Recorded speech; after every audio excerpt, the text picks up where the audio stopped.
Do you ever have this really good idea and then you go online to see if anybody else is doing it, and then within just like a few minutes, you find like half a dozen other people that are doing basically the same thing that you wanted to do, but for way less than you plan to charge? I've had that happen. You know what I do when that happens? I don't care. And you shouldn't care either. In fact, beyond I don't care, good. I'm glad, because if I was the only person to have this idea and no one else was doing it, I might begin to think maybe that's not such a good idea if nobody else is doing it. But the fact that other people are doing it sort of gives it that little stamp of validation that maybe this is a good idea, but I don't care about the price. And the reason that I don't care about the price is I'm not charging, like the value of my work is not the services. Like I don't really care about the value of the collection of services. I care about what result am I going to get by using those services.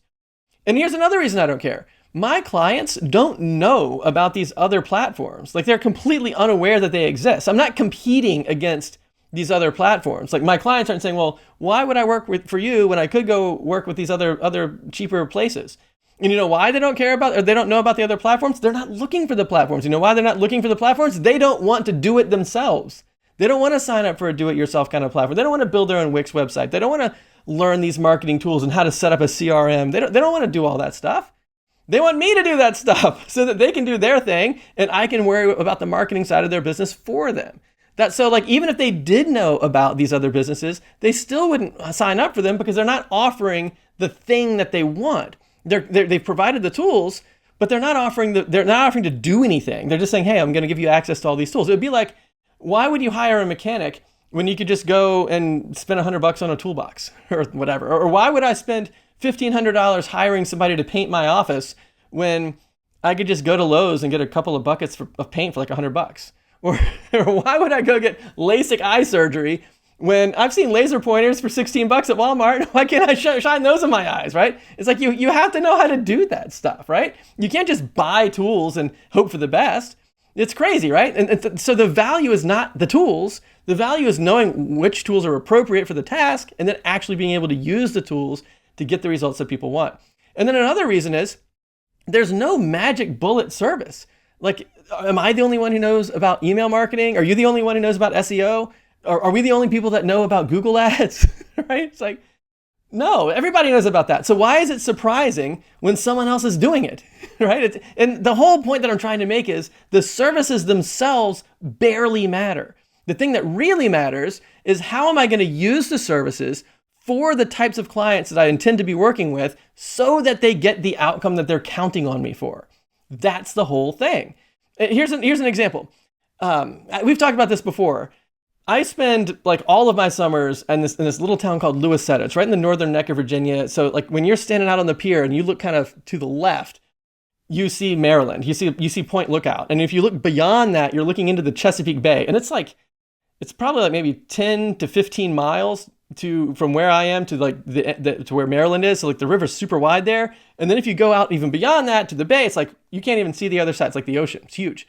And on the 4th of July, people will come in from all over the place up into this. If you look to the right, there's this little tributary called the Cone River. You kind of come off the big water into the smaller body of water. It's much more calm and everything.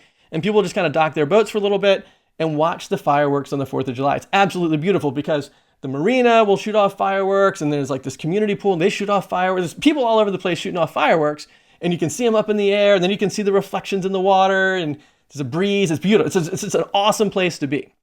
So this one 4th of July, I'm out there with my family and everything. We're watching the fireworks and we see this boat coming up off the Potomac up into the Cone. And that's hauling. It's going like 20, 30 miles an hour. It's like really going fast, especially because it's nighttime.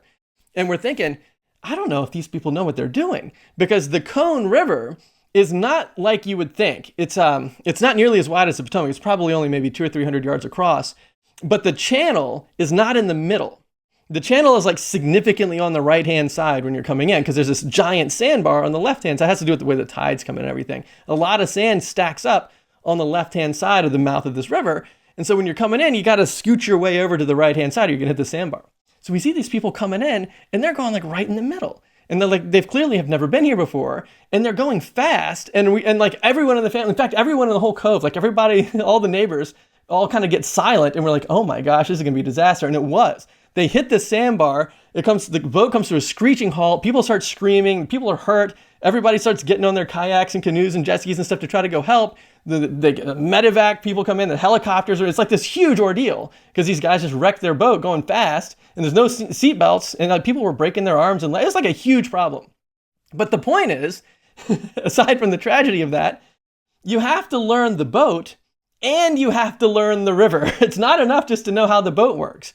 You have to also know how the Cone River works. And when you can put those two things together, then you're able to offer the outcome that the people on the boat want, which is how do I safely watch the fireworks on the 4th of July without crashing into a sandbar and hurting myself, right? That's the point behind all these things with these different services that we're offering. It's not just, am I the only one who knows how to do SEO? Am I the only one who knows how to get an email opt-in? It's not about the email opt-in. It's how do you get the email address onto your list? Like, what do you say? What's the lead magnet? What's the audience? You have to learn the Cone River. You have to learn the niche. Again, you have to go to lead.blue/leads, pick your niche, and I can help you with it. And you have to learn not just the services, but also the outcomes. And the only way to do that is you got to try it out. You got to practice. You have to dig into it a little bit. And that's the hard part. The easy part is, yeah, I'm pretty good at the services. I know what the services are. And then where most people tend to stall out is they rely on the client to say, I want you to use the services like this for me. And then all the responsibility goes over to the client. None of the responsibility is on me, except for to do a good job doing what they said. But if the results aren't there, it's their fault, not mine, because I just did what they said. And that is a low value way to position your business, especially today when nobody really cares about the services. If they just wanted the services, they could get the cheap services. What they really want is the outcomes. And so that's why you have to learn the river.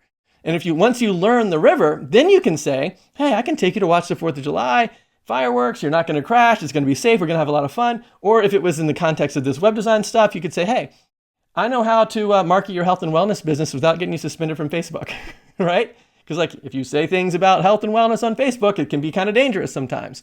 But if you know the way, if you know the river and you can kind of circumvent the waters without crashing into the sandbar, that is a huge reason to work with you over somebody who's just going to willy-nilly wreck the business or whatever, right?